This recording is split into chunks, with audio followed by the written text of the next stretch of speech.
បាទក៏គិតស៊ូពុកម៉ែបងប្អូនទាំងអស់នេះគឺជារបៀបនៃការធ្វើស្បែក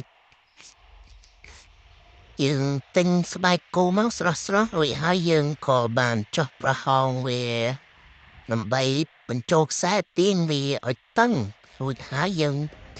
យកកំបិតមកភ្លឺយកជាតិខ្លាញ់ដែលនៅលើស្បែកហ្នឹងពេលរួចហើយយើងលាងឲ្យស្អាតយើងក៏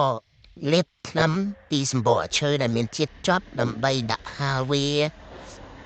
មួយសប្តាហ៍ដើម្បីឲ្យវាស្ងួតរួចហើយបានយើងកាត់វាទៅកោសរោមឲ្យស្អាតរួចហើយក៏បាន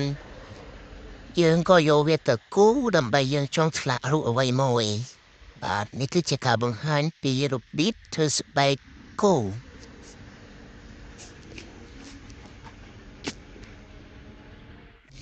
ឥឡូវហ្នឹងកំពុងតែដាក់ហាលវាចំនួន4ទៅ5ថ្ងៃដើម្បីឲ្យវាស្ងួតរួចហើយបានកាត់នឹងយើងលាបថ្នាំវាឡើងជាពណ៌ក្រហមចឹងមួយនឹងវិញវាស្ងួត70%ហើយតែ30%ទៀតយើងអាចកាត់បាន